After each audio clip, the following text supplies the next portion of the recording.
I am super excited to introduce my guest. He's currently reoccurring as Felix Long in the hit television series Yellowstone, opposite Kevin Costner.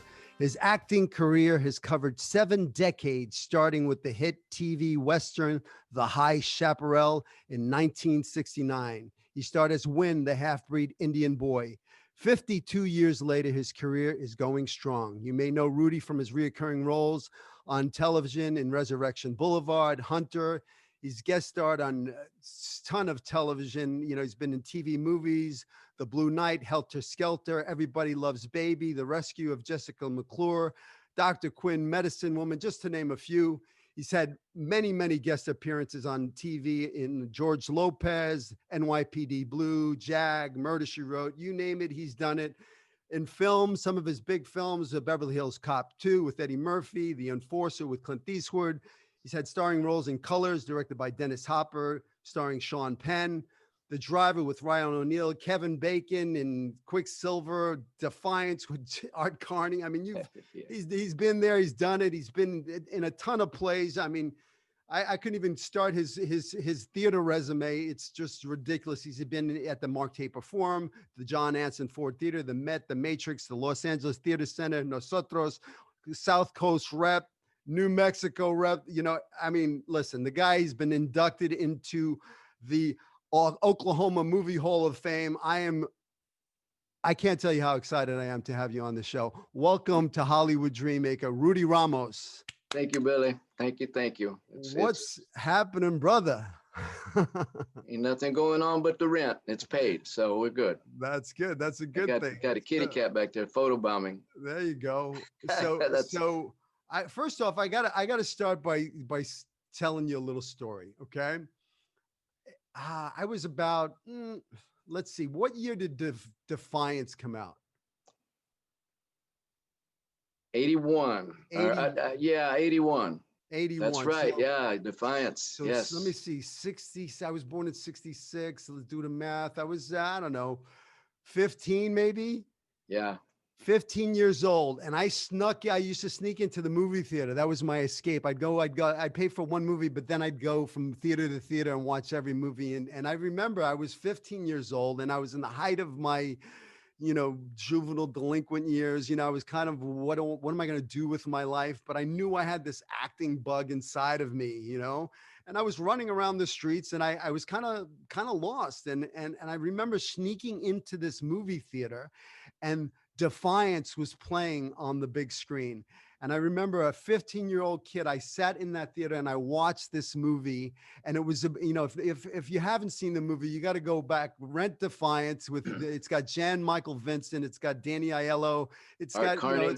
Art Carney. It's got a great cast, but Rudy plays Angel, right? Your character's name, Angel. Angel Cruz. Cruz. And Angel Cruz was the baddest of bad guys that, and listen, I grew up in Brooklyn in the 70s. So, I grew up in a neighborhood where it was, graffiti covered walls, gangs, we had the maceteros, the dirty ones, the assassinators.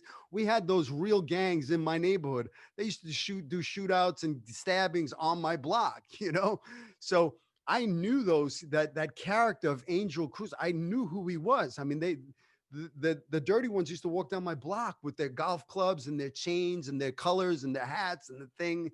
And it was, it was a scary place, growing up, seeing that. I mean, I remember I used to be in fear to walk to the corner store to get, milk because of the guys hanging out on the corner.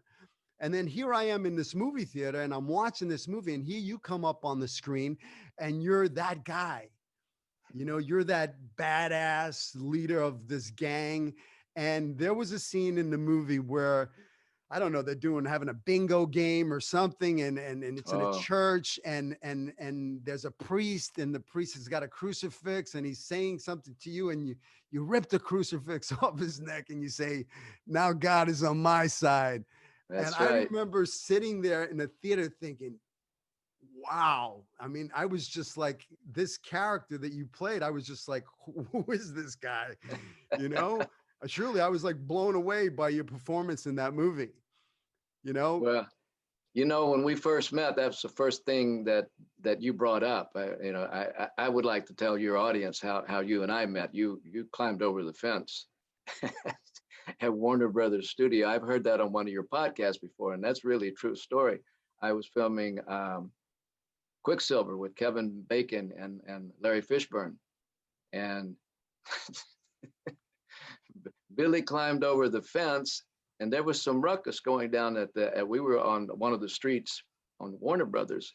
There was some ruckus going down at the other end, and Paul Rodriguez was in the film too. He was one of the stars of it, and he was saying something. I couldn't hear him because I was too far away. And then my brother, who was my stand-in, came down the street with you, Billy, and he said, "This is Billy Gallo. He wants to say hello to you." And then you told me the story about, seeing Defiance like every Friday night with you and your buddies. And what do you want to do tonight? Let's go watch Defiance again. Okay. So that's how we met. And that story that you've told about climbing over the fence, you did sneak on the lot at Warner Brothers, and you did climb over the fence because you didn't scoot past the gate with those guards. You climbed the fence or you weren't in. But that's how we met. And then you wanted to be an actor, and you were driven then, and I could see it in your eyes. And I was like, I remembered that, as I went on filming, I remember meeting you. And then like 10 years later, I'm doing a guest shot on Murder, She Wrote, and you're one of the other guest stars on the show. So we actually worked together too. Yeah. And I saw that you had accomplished your mission. You were doing guest shots. There was some really good people in that show, aside from the stars of it. Robert Beltran, very, very wonderful actor. And myself, and I was working a lot. And here you are right there with us. And I thought, all right, brother. That's awesome. Yeah. I remember, I had just gotten into town, and I went to Warner Brothers, and I got to the gate, and I see, guy said, "Sorry, kid, you can't come in." And I literally walked around the block. I grew up in Brooklyn. I used to climb buildings all the time. Fences are no big deal. So I just jumped a lot. And I remember walking onto, you guys had a great, it took place in this, like in the city. So it was like a New York street kind of feel, or I don't know where it took place, Chicago, New York, one of those cities. It was supposed to be New York, but it was one of the streets there at Warner Brothers that they used for New York. But here I am walking up onto that block, and it's like, this looked real to me, but the walls were fake. They were being held up by 2x4s, and then I remember seeing you. I don't know I think you were bouncing a ball. I think you were bouncing a ball against a wall, a tennis ball. Yeah, you're bouncing a ball, and I remember coming up to you and asking you, "Why are you doing that?" Yeah. And do you remember what you told me? Well, I know I don't remember what I told you, but I did it just to stay focused, and I was throwing it off the wall, and people see, the crew sees you that you're doing something, they don't want to bother you, so I was just throwing that ball against the wall, and I throw it against the wall, and so I just stayed really focused. That was an intense role. I believe that you told me that you were running your lines, but you were giving yourself something other to do, like focus on the ball, not just on the lines. And I remember when I got cast I got my very first audition, and it was for a TV series, The Fall Guy, and I got the part. And I asked the prop guy, I said, "Could you get me a tennis ball?" So there I was throwing my tennis ball. Well, it worked for me. I'm sure that I was saying my lines, but I was also focused on the ball. So the lines, you weren't thinking about lines. You were thinking about catching the ball, because if you didn't catch it and it got past you, you had to go get it. So I was just throwing it and saying my lines and thinking my lines. And then, pretty soon you realize that everything's cool for this scene. And now you can bring your personal work there too, because you're not worried about lines. That's when you can really get loose and bring it all out from the inside.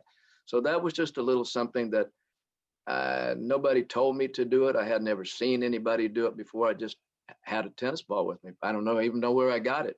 When I started bouncing it off that wall, and I liked it. It just kind of gave me a little peace and also some focus. Yeah. So I'm loving the sweatshirt Yellowstone that you're wearing. And I got to tell you, Rudy, I am so proud of you. I'm so excited when I see you on Yellowstone.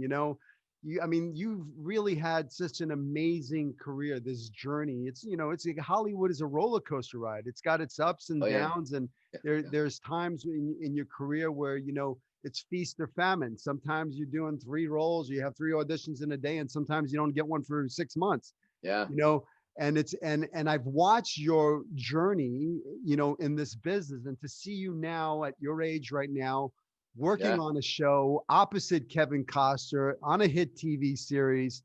And I know during the journey, I mean, we've been friends for a long time. I remember the times when, you got injured and you hurt yourself. I believe you got hit in the face with a horse.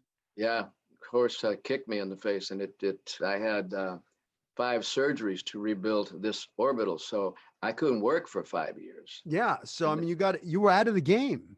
I was out of the game. I still had my agent, and he would call me every once in a while, ask me if I wanted to go out, and I couldn't put that face as it was healing. It takes a long time to heal. I mean, this whole orbital was crushed like stepping on a bag of potato chips.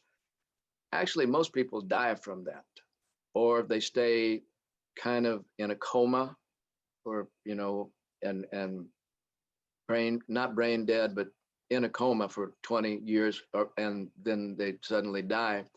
And I didn't. And I was a good patient. I wanted to heal, and I wanted to heal. So I stayed real positive. I wanted to heal because I wanted to go back to work, and that was my driving force there. I wanted to go back to work, but I wasn't comfortable putting that face on film, because film is forever. And it wasn't vanity. It's just I didn't like the way that I looked. And eventually, after 4 surgeries, I found one person who was able to take it to the next level, to where I could look at it. And I didn't work. And then, my agent finally retired. And I remember you contacting me, and we were having lunch at 4 and 20 restaurant over at that diner over in, it's not Studio City, but it's close, right there by Universal. And I was telling you, I don't even have an agent anymore. And I remember your reaction. You went, "What?"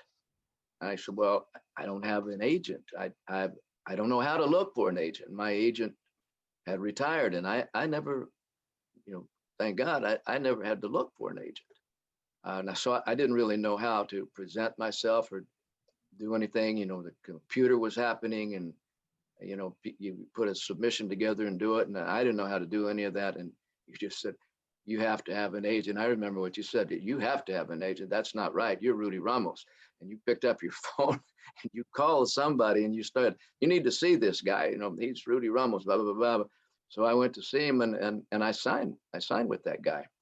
And And he got had you been the back on the former, horse. you did get me back on the horse. He had been an agent of yours, and you had moved on, and I stayed with him for a while. He wasn't for me, but it got me up, and you know sort of back in the game again, because I was just doing theater, and not even much theater, but in theater I was comfortable on stage. It wasn't like film.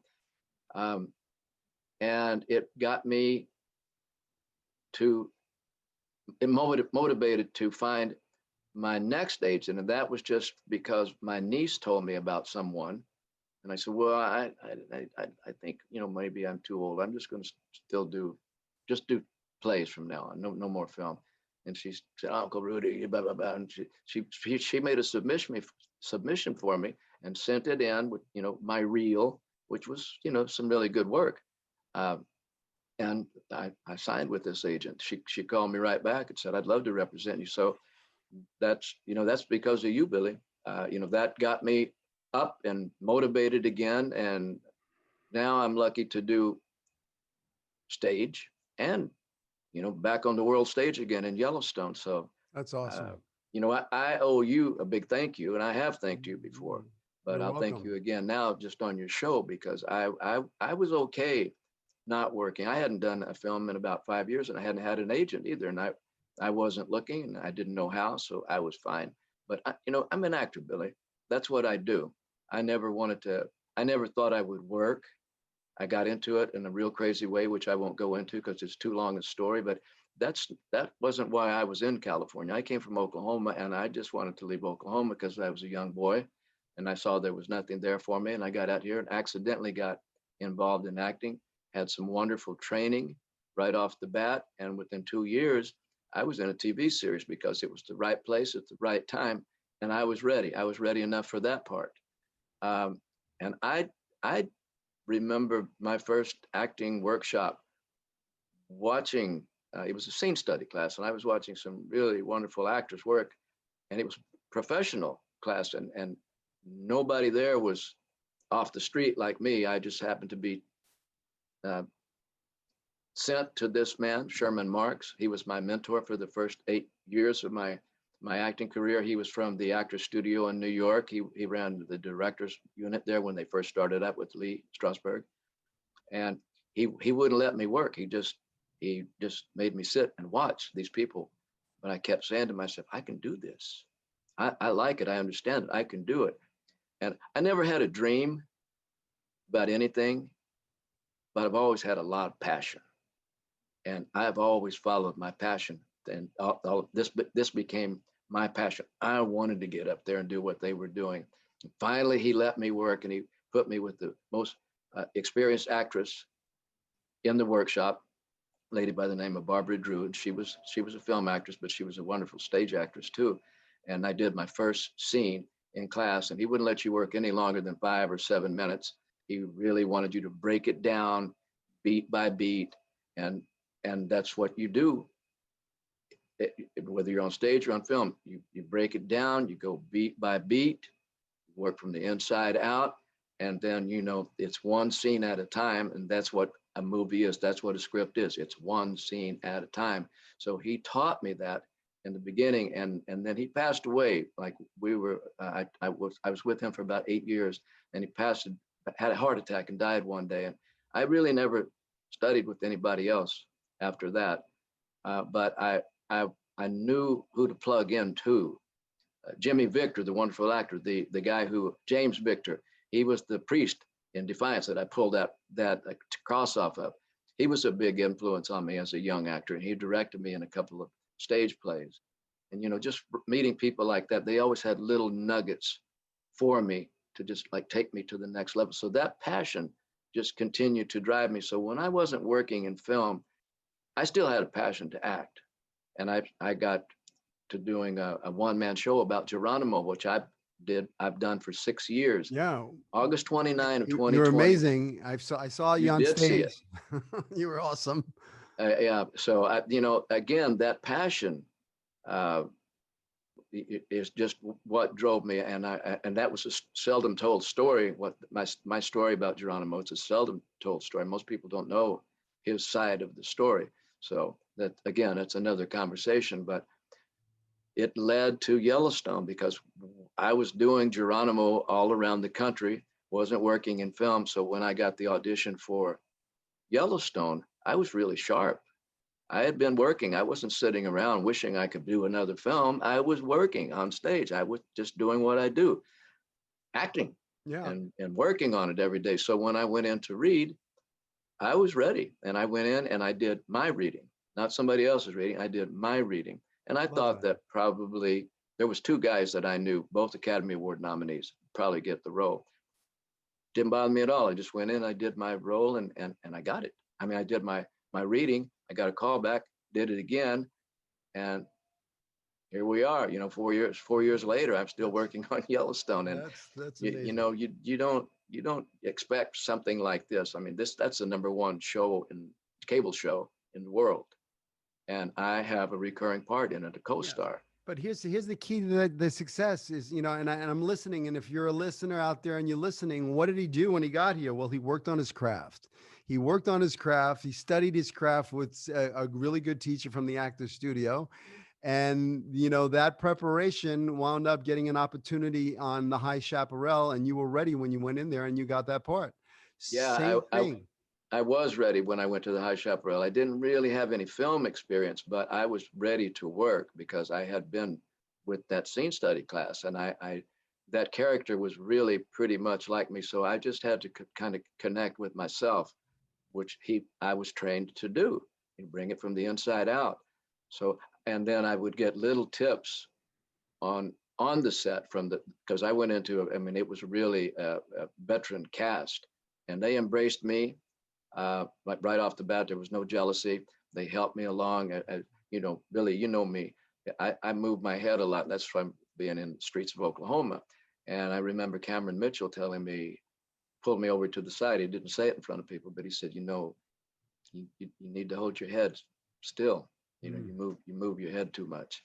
And he said, just keep it still.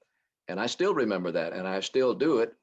But I'm aware of it now, and I'll ask people to watch. Am I moving my head too much? That's not much to ask, because I don't ask many questions. I know how to work. I've learned how to work.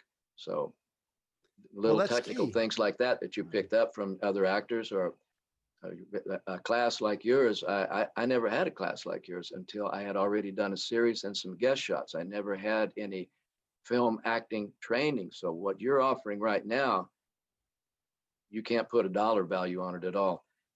I took one film acting class, but it was after I had already been working for 3 or 4 years, and I learned some of the technical things, because there was some real gaps in my work that really helped. So I encourage people, if they want to be an actor, get some film acting classes like you do, Billy. What I love, it'll teach you how to be on a real set. yeah, what I love about this here, what we're doing right here, the Zoom call, you know, when COVID hit, I had to pivot. I have a school without students. So I pivoted, and, you know, the future of casting and the future of auditioning and the future meetings with directors, table, everything's going to be, this is it, via Zoom. So, Yep. you know, I've really, I'm enjoying working with this medium, because it's a close up. You're in, right, you know, right now you're in a medium, but, you know, sometimes if you're doing a scene, we can do scene work. If you go to speaker view, Yeah. it cuts to you when you're talking, then it comes back to me. So it's coverage. I shot a whole short film with my students with 8 actors, and you know, there was a scene with a couple at a table at a restaurant, and then I had another actor in his living room, you know, with the white shirt on, with the whole, you know, playing the part of the waiter and coming in, and the eye lines, where you're looking. And it was literally like I was in a booth, you know, cut to camera 1, give me camera 2, give me camera 3, you know, and it was that kind of coverage. And, you know, when That's great. it's rehearsed properly, and you really work on it, and you're not treating this as a Zoom like a computer. It's just camera. You don't play it to camera, just like you would never look into a camera on a set. You know, you have your eye lines, you know, close to camera, camera right, camera left. So, Yep. and if you really have the other actors figure out the blocking of it, like, where are you looking? Where am I looking? And then it really works as coverage. It's just a close up. So it's acting for film.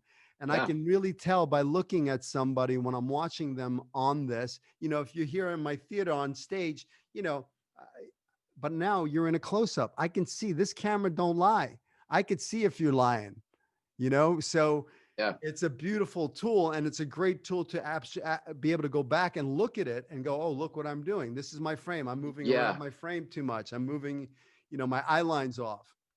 Going back and looking, you can learn a lot. It's a great tool. From what I'm glad you've discovered it.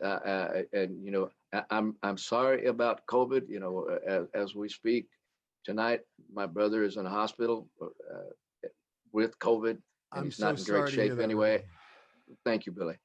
And you know, we both know a lot of people that have not made it, or they're suffering the effects of it. But there's some positives that have come out of it too, and one of them is your story, that you found this, and you didn't let it defeat you.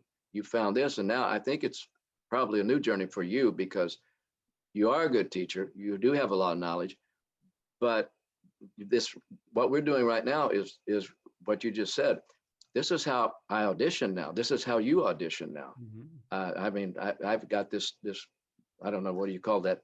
You told me I got it, but I don't know what it is. I just paid for it. What's it called? A ring light. A ring light. Yeah. And a setup here where, not this setup, but where I'm looking right now,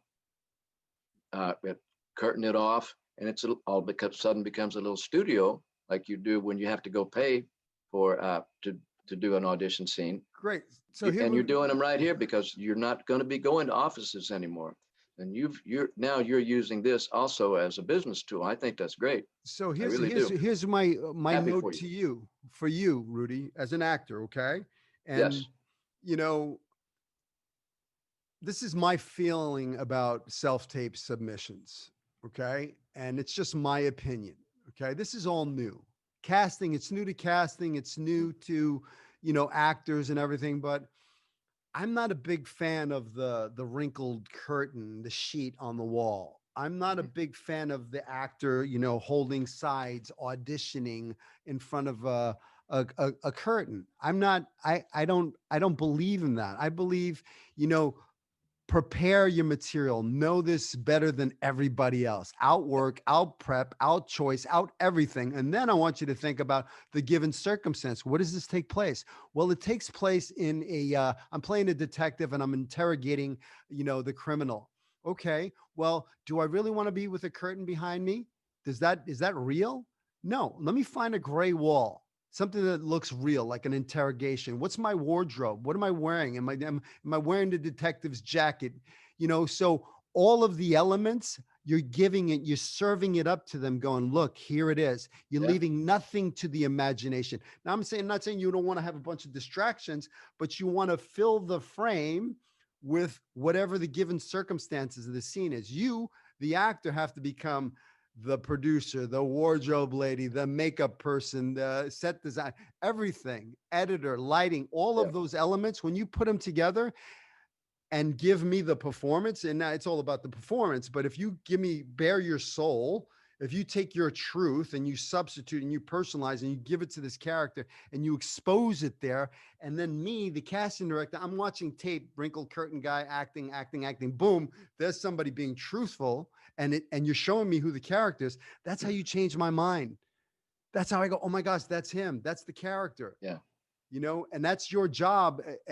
Everybody, as an actor, your job is to change their mind. They may Oh think yeah. they want to go that way, but as soon as they see you and your choices and what you're doing with the role, you're showing them it's a no-brainer. We got to go with Rudy. He's the Yeah. guy. Just like when you walk in Yellowstone, they saw you what you did, your choices and stuff like that. And they knew immediately when I saw it, this is the guy. Yeah, they did. And I agree with that, with the thing. That's just the setup that I've got. I didn't do it. My wife did it. But it's, yeah, I do dress the way I'm supposed to be dressed. Other aside from the curtain thing, yeah, I do that. I don't just go in with a jean jacket and think that I'm so good that, I'm going to do this. I go in character. I've always gone Awesome. in character. I've always gone in character. And sometimes it was, it scared people, especially if it was that kind of role. It was a little too real. I remember my one agent that I had for 25 years, Craig Wyckoff, and he was a wonderful agent. He was my agent too, Craig. Yeah, Epstein Wyckoff. Yeah, Yeah, yeah, and and Lamana. he's a good agent, but he said, you need to tone it down in these auditions. You're scaring people, especially the women, and that caught me really off guard because that's what I'm in there for. That's what he told me. That's the part. Yeah, well, you're that intense too. So I didn't really listen to that, Yeah, but yeah. I thought about it. And I would, and I'd see other actors around too. There was a couple I can remember, and they would dress the part. Whatever whatever we were auditioning for, they would dress the part. And then I started watching that, and I thought, maybe I should do that too. You start working a lot, and you think, well, I don't need to do that, but when I saw it, I thought, well, let's just take it the next step. So I agree with that. This is new to me, auditioning, self-tape. Yeah. I've done self-tapes before, but I would go somewhere, and that was the setup that they had. It wasn't like what you just described. It was just a dark background. And I've had light backgrounds before, and that doesn't happen. Dark background I have right now, I wouldn't do that for a self-tape. But this is a different deal. It's a personal thing. Me and you, we're buddies, Yeah. long time. So, but no, I agree with that. Just do it right. because you see, a lot of actors, listen, you've been in this game for a long time. I mean, you got 7 decades Yeah, in the business, and it's changed. The business has changed drastically from yeah, like back in the day with the whole black and white headshot and yeah, walking around. Now it's the digital age. It's all about yes, you got a little thumbnail. That picture has to pop. Yeah, if I'm a casting, I'm looking through yeah, thousands of submissions. Your picture is that headshot's got a pop that I want to click on it, and then once I click on it and I see your resume, I'm gonna be okay. Well, where's the demo reel?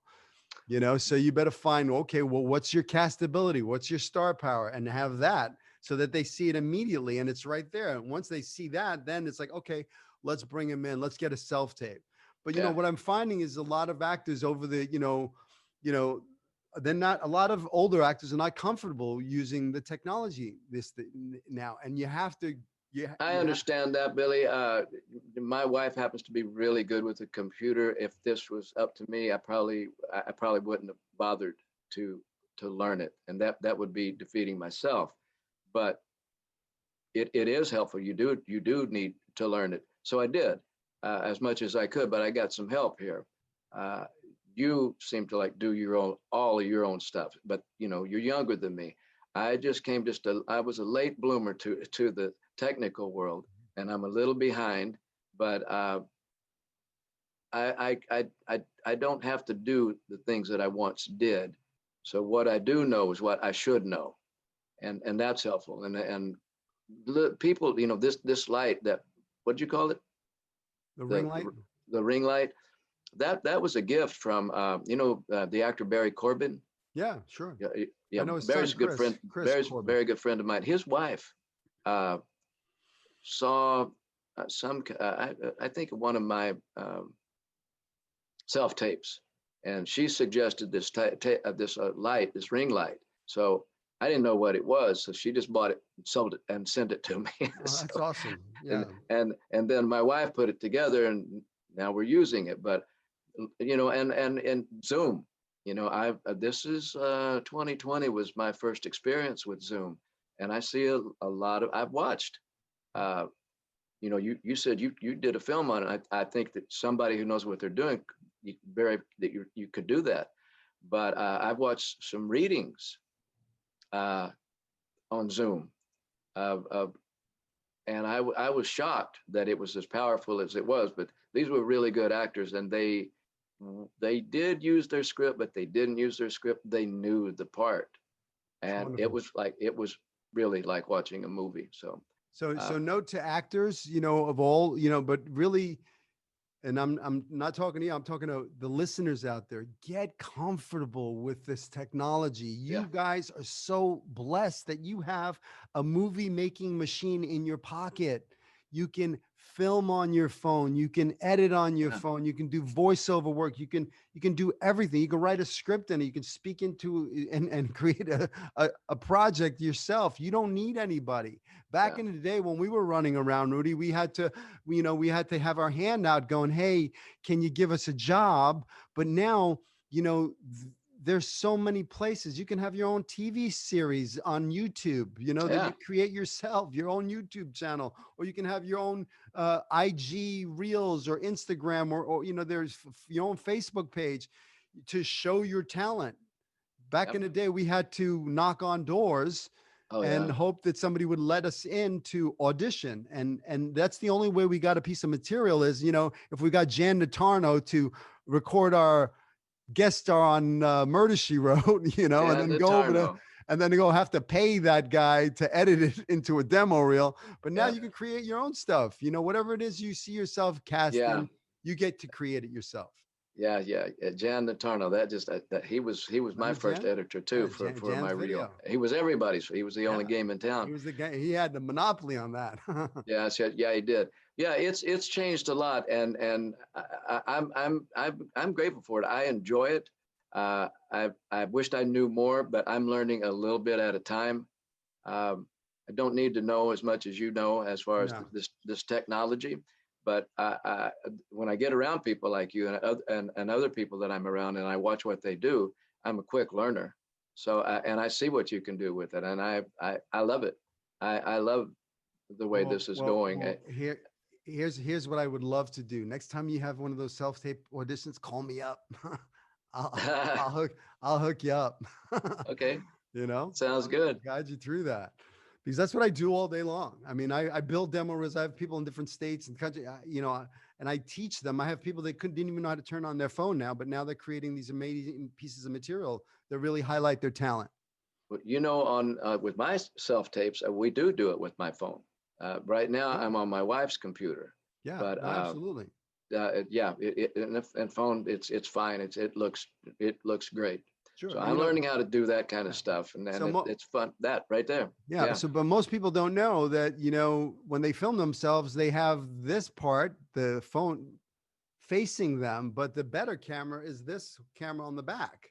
yep, So you want the camera on the back facing you. So you're not looking at yourself, and that's the camera that's filming you because it's a better camera. There's little technical things that people yeah. don't That is know. a little technical thing. I never thought. Well, I never do it. My wife does it, but uh, yeah, it's real interesting. It's taken it to another level. I think the older actors probably have to have somebody do it for them. I think the younger actors, it's really important that they learn how to do it themselves and not depend on anybody. Um, and Rudy, also, it will save you a lot of money too. It's expensive it's to have expensive. to. Yeah, you And got to I do. don't live in Los Angeles. I don't even live in Los Angeles County. I live in Ventura County. So I was going to Glendale to have somebody self Wow. tape me until all of this happened. And then I thought, well, I have to learn it now, Sure. and I did. We got a little tripod that It's we could, awesome. a small one, and we got a big one on that ring light that's got a place where you can. And so it's as we've gone through the business, you however long you've been doing it, I've been doing it 52 years, and it's changed. Some of the changes I wasn't too crazy about it, but this change I'm enjoying. I'm enjoying this, and it's all come from it happened on a larger scale because of something bad. But I've really tried to stay positive through all this COVID, and I am looking forward to, you know, better days, more positivity. I think that this is some really funky shit, and I think that we can get beyond it if if everybody would just get on the same page. Yeah. Take No, it serious because it is serious. it is Uh, serious. I think it has to happen to you, but I won't go that road with the politics thing. But just it's changed a lot, and this is one of them. And people are taking advantage of it. You've got your own show. I'm doing your show right now.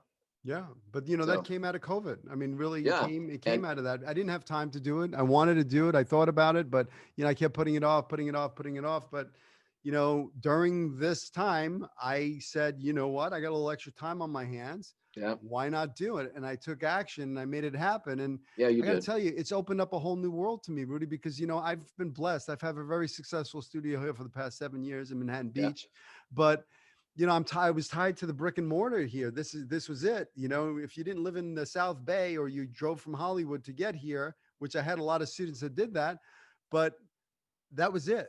yeah, Now I'm global. I'm in yes, countries I can't even freaking pronounce. I yeah, can't. So, it's opened the door for me to share, my 35 years of experience in the business, what I've learned along the way. My whole objective with this podcast is to help people achieve their dream faster. Don't listen to the golden nuggets that my guests are giving you. yeah, Learn from their mistakes. you know Inspirational stories. I mean, listen, your story to me is so inspirational. And Rudy, I know a lot of people. I've been in this business a long time, 35 years professionally, since I jumped that wall in Warner Brothers in 1985. But I knew very early on, I made my first movie at 11, so I knew very early on I wanted to do this. And I've seen a lot of people come and go in Hollywood. I've seen yeah, him. I've seen him come in. I've seen him leave on the bus, on the plane. I've seen people quit. Seen people give up. I've seen actors that have a long, long line of IMDb credits. They've worked in some big, big projects, in the 80s, in the 70s, 80s, 90s, or whatever. And now they're not doing anything. yeah, They've pretty much given up on themselves. They've given yeah, up on their career. They let Hollywood take them down And this business will take you down. It will make you have self-doubt. What am I doing? Should I, do something else? All the noise is going to jump into your brain. Oh, I didn't get that part, and it's not, don't listen to the noise and follow your passion. And Yeah. if it's in you and this is your true passion, this is what fills you up, then you keep going and you keep going. And Rudy, you could have quit. You could have quit when you got hit by the horse and you had 5 years out. You could have quit, Oh, yeah. just did some play, but you did not quit. You stayed in it. And that is why you're on a hit TV series right now, because you didn't quit, because you never know when the next role could be the one that puts you on the map. That is so true. I think that most people who know me when that happened thought that I would probably go off the deep end. And I didn't. I stayed real positive. I wanted to get well. I wanted to work again. I love acting. I love actors. I like the times in my life when I've been called an actor's actor. I like hearing things like that. And it's about loving it and being passionate about it, and and practicing what you preach. I mean, I still do relaxation exercises every day. I get a little tense about something and I'll go into the back bedroom here and I'll just sit in the chair like I'm sitting now. And I, remember when Sherman Marks was teaching me before we started class, we'd do a relaxation exercise. So, maybe 20 minutes of sitting in chair, the exercise. Yeah, sure. And that's just something that you always, that never leaves you at all. I love Little that. things like that, I just enjoy doing. So it's the right thing for me. That's for sure. You are the actor's actor, because it's some actors only act when they have an audition, or they only act when they get a part. Yeah. But you're constantly working on your craft. You've appeared on stage. I've seen you on stage many times. I've come to see you at Nosotros. I've seen you on stage doing Geronimo. I've seen you. You're constantly working on your craft, and all of that preparation comes together with an opportunity, an audition for Yellowstone. And that's when you come in guns blazing, because you're prepared. You've been working on your craft. You've acted you were working on something last night, not 6 months ago. And Billy, to add to that, you can get better as you grow older. I feel I'm a better actor now than I was when I was in my 30s and 40s and was really doing a lot of big films and stuff, and they were good roles. But I've just kept working, and I've found things. I've found new things. Listen, and I just got better and more confident. I don't know if sitting out for 5 years had anything to do with it. I just think it's the people that I've listened to, that I've watched work. They inspired me. I can remember going to a movie. I didn't even know you were in it. And all of a sudden my wife hit me and says, "That's Billy." And I said, "I know that's Billy." And when you see somebody like that, it's a joy. I know how much you wanted it when you came as a young actor, and I know that you had worked. We had already worked together, but now you're like doing a big film, and it was you played the police officer at Crash. Yeah. It was Academy Award film. Yes. Academy Award nominated film, wasn't it? Yes, it was. It won 2 Academy You had Awards. a great part in that. Yeah. So that's and you can get if you choose to. And I just always wanted to be better. I just always wanted to, not better than somebody else, just me get better. Rudy, get better. And I have. I know. I think I'm a better actor as an older actor than I was as a younger actor. I watched you, and there was a beautiful scene with you and your grandson in Yellowstone when you're just sitting on the swing and you're having a conversation with them. There was some beautiful work in that. I mean, there was some subtle stuff that I see it. I see you grow as an actor. If somebody tells you, oh, I got this acting thing down, I know I'm a pro at it. They're full of shit. They don't know what they're talking about. This is something you grow all the time. I love doing what I do, because I'm acting all day long. I'm everybody's scene partner. I'm directing. I'm all day long. I act. Talk about 10,000 hours. I've put in so many hours. I'm looking forward to, I'm writing a film right now. I'm looking forward to getting in front of the camera again, because I've really been working on my craft. I was like hard for the past 7 years, like Yeah. straight, Well, on a daily basis. you're a wonderful teacher, but I agree with that, Billy. You do need to act. Oh, I do. I You can definitely you do. can teach it, till you're blue in the face, but there's nothing like doing it. Yeah. So for me, And and Rudy, you know and what I I know found? that you have a passion about that Oh, I love the craft. I love acting. It's really I've been blessed. I've been a working actor for a long time, and since you started. yeah, I mean, listen, when I jumped that wall and I had a dream and I wanted to be an actor, and there was no more. I was so excited when I saw my call sheet and I saw your name on it on Murder She Wrote, and I Yeah, remember going, "Holy shit!" And I yeah, remember, I think it was in makeup or something. I came up to you and I said, "Hey, you remember me?" yeah, yeah. The makeup artist told me, she says, there was a young actor in here, and he told a great story about you, how he met you and climbed over this wall and everything. And I said, Yeah, Billy Gallo, and they said, yeah. And about that time, you came into the yeah. to the, to Remember the me? makeup room. And that was I don't know if you remember this. That was in like 1994. For We had the earthquake. Northridge earthquake. So there was Uh, they shut us down. There was force yes, majeure. So yeah, I made more money on that episode of Murder She Wrote, we all because they, did. they had But to pay us. They had to hold us for another week or and whatever it was. they tried to get out of it, but Yeah. they didn't do it. But yeah, that was the bad earthquake. We had worked one day, and then they shut us down, and we had our dressing rooms right there where all that asbestos that was being thrown into the Yeah. dumpsters. That probably didn't do our lungs any good, but we made it out of there. But that was a bad earthquake. Yeah. Yeah, yeah, they did. Yeah, yeah. That was a fun shoot. It was fun working with you Yeah. It was a and blast. Robert Yeah. Beltran too. Yeah. Robert Beltran played my dad. He was the mean dad.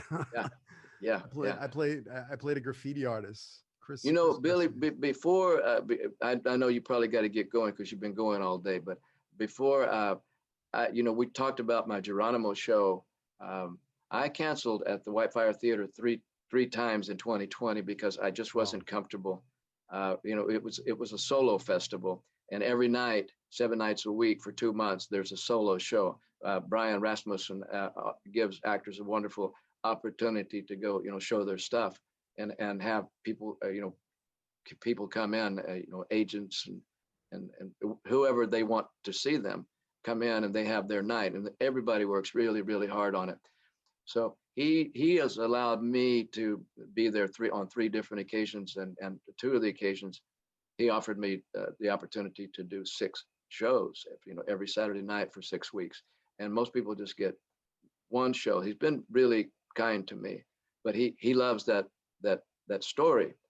So he invited me to do it again this year because I was gonna, this was gonna be 2020 was gonna be my final year of doing uh, my show. It's called Geronimo Life on the Reservation, simply because of the COVID. It wasn't safe to go around. So I canceled out twice, and then he called me one more time and said, well, would you like to close the festival? We're going to close it on August 29th. So I did. And he was somebody who had thought enough in advance, but he started buying streaming equipment several years ago, about 5 years ago. So when this happened, all the theaters in Los Angeles shut down except for the Whitefire. He still had the solo festival. He was just live streaming them, and Wow. it works.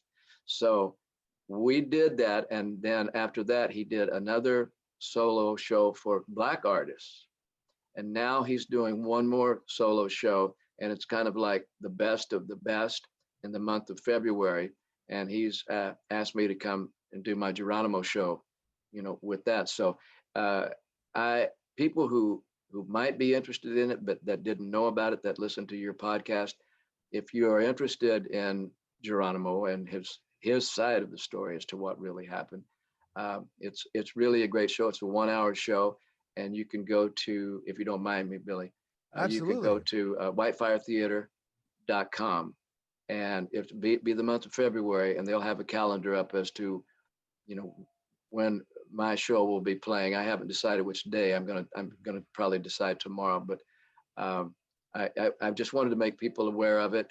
Um, it's a real nice deal over there. Whatever money is made, you're going to split it with the theater. But because of the situation, because he's trying to stay open. Whatever money I make, I'm going to give it back to the theater. So it's probably going to be like $15 for a ticket, and just go to Whitefire. I've seen the play.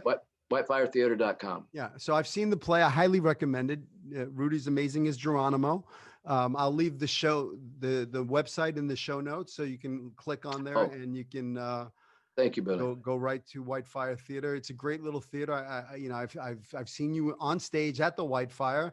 You know, I used to work out at the Whitefire Theater at the Actors Gym with Bobby Moresco. Yeah, Bobby had that class there. Yeah. Yeah. So, you know, I love that theater. And if you're in LA and you can catch Rudy in Geronimo, absolutely. You definitely want to see him. I definitely want to tune into Yellowstone. What's it on? Yellowstone is on Paramount Network. Paramount Network. Yeah. It's they have their own network now. It's a cable show. So it's Paramount Network. I have Spectrum TV. It's channel 116. I think the other cable servers, it's on a different channel everywhere, but it's Paramount Network, and it's well advertised. Whenever, you know, we'll come on again for season 4 in June. So just a quick question. So have you filmed during COVID? What's the COVID protocol? Yes. Yeah. I went to Montana in October. I was a little nervous about it because I wasn't really crazy about getting on an airplane or an airport, but they had a COVID protocol that was top notch. They had everything covered. And before I left, I was comfortable. You know, you had to get tested before you left, and then you had to be on a plane in 72 hours. And when I was in Missoula, Montana, and I was quarantined for 6 days. And then on the 7th day, I was tested again. I tested before I left Southern California.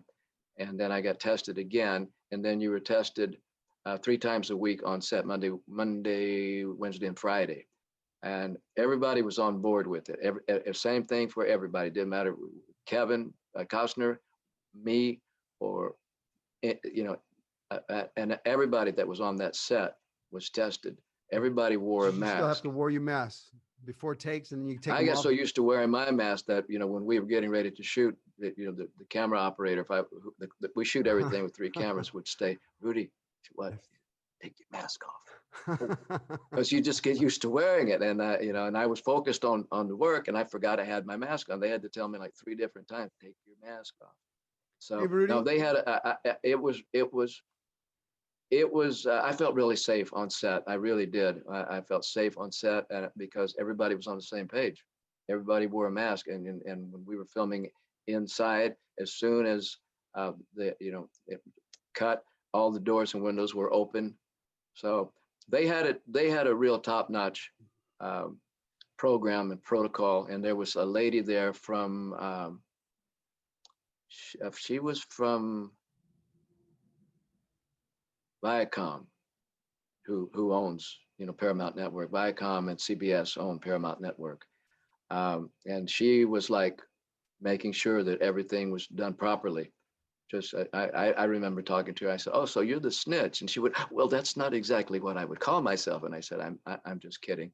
But she was there to make sure that we were all protected, and we were. Awesome. And I'm looking forward to going back again. Good. I got to tell you, I'm so proud of you, Rudy. To see you on a hit TV series, you know, I know the journey. I know the roller coaster ride. You know, yes. and it's your passion. It's your passion that's kept you on that roller coaster ride. And now you're in a high. You know, I've seen it. I mean, I've seen it so many times. You know, I remember Robert Forster. You know, yes. Remember Robert? You know, Robert had a great career in the 70s, and then he's kind of was doing little guest spots here and there, and he kind of disappeared. You know, had fallen off the map a little bit, but he kept in there. And then, you know, Quentin Tarantino decided to cast him in Jackie Brown, and boom, all of a sudden he was back on the map again. And so, you know, and he stayed there until his untimely death, which I think was in 2020. Yeah. But and he was always a wonderful actor, and he was even better as he got older. Yeah, he was a good guy too. He was more interesting. God rest his soul. Yeah. Yeah, he did pass away this past year. But yeah, you know, Billy, it's an honorable profession. You know, people can say what they want about it. But I've worked pretty much most of my 52 years. I've had a lot of ups and downs, a lot more ups than downs, but I've ridden the roller coaster. It's an honorable profession. Being an actor is an honorable work to do. I'm not saving lives. You're not saving lives, but we're entertaining people, and you got to entertain people. And it's been good for me because it's kept me off the streets. but no, it's an honorable profession, and I've never really had to do anything as an adult. But acting, when I had that injury, I chose to not work, and I got a job as a bartender, and I was a little nervous about that because I thought, well, I don't, people are going to say, didn't you used to be? And you know what? Nobody said that. Everybody said, weren't you in Defiance?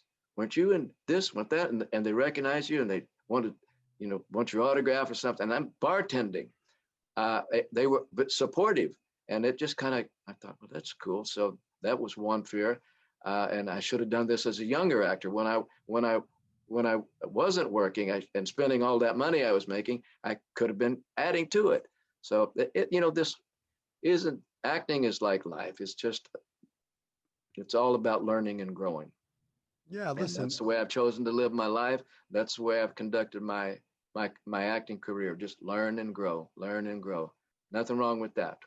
I was watching you last night. It was I Googled High Chaparral and I saw you on that horse, and young Rudy galloping away, and and it's really like riding a horse, man. I mean, sometimes you get kicked off that horse, sometimes you get kicked in the face by the horse, sometimes you get knocked off the horse, but you just got to get back on the horse again, and find the joy of riding the horse, because then that's when it pays off, because then those roles come along, like this role that you're playing right now. I mean, the only reason you're doing it is because you got back on the horse. Yes. So I'm super proud of you, brother. Thank you. I hope that, to your listeners, your young actors, I hope it serves as an inspiration. Just follow your passion, get good training, and don't worry about the rest of it. Don't worry about the red carpet. Don't worry about what time it is or what day it is. Just keep learning and growing. And if it's meant to be, your time will come. And if it's not, then it won't. And you'll still have a wonderful journey, because it's an honorable profession. I couldn't make it any simpler than that. It's a very honorable profession. So, and I'm proud to be a part of it. I'm proud to know, people like you, Billy, and the people that we've met through here. There's a lot of nice people in this profession. There's a lot of bad people in this profession, but there's bad people all over the place. I don't really gravitate towards bad people. I was raised around bad people. So were you. I got away from that. So when I see it, I just kind of go the other way, or just walk on past it. But I've enjoyed this journey. I like I said, I never thought about working. I was just enjoying training. And when I did think about it, I'd never thought about doing a film or a play. I didn't think I would, but I was just loving training. I was fine with that. And then I started working, and I still kept training. I'm working now, and I still train. I just train myself. So, Billy, thank you for having me on your show. It's my honor, Rudy. It's my honor. It's so great to see you. It's been a while. I mean, I don't remember. We haven't seen each other in a while. Yeah, but we've talked too. Yeah, we've always stayed in touch. But there's certain people in your life that you meet. You meet them and you just know. I mean, listen, we met in 1985 when I when I jumped to 5 when I jumped over the wall. It was 85. And I mean, look at the time. I mean, we're in 2020. I mean, to think about it now, I know it's crazy, But I love you, Rudy, and I'm so proud of you. And I wish the best for you. And, once this COVID craziness ends, I look forward to getting together and sitting down and breaking some bread and hanging out. Me too, Billy. Me too. And again, thank you for having me on your show. I thought you'd never ask. It's my honor. But, I listen to your show too. So, to be on it, it's an honor. Well, thank you for listening. It's good talking to you. It's good talking to you, brother. Stay safe, stay healthy. I'll pray for you, brother. Please do. And please do. I don't want him to suffer. You know, he's got to fight. Yeah. You know, I don't know what's going to happen to him. I really don't. I'm just going to pray for him. Keep the faith. Yeah, I'll keep the faith. God All bless right, Billy. you, We'll talk soon. Talk soon. All right, brother. Be safe. Love you. Okay. Love you. Take care. Hey, thanks for listening to the show. Please rate, review, share this with your friends. Subscribe if you haven't. Please take whatever you get from here, the golden nuggets, and apply them to your career. Go after your dreams with passion. Don't let anybody tell you it can't be done. I believe in you. Follow your dreams. I'll see you in Hollywood.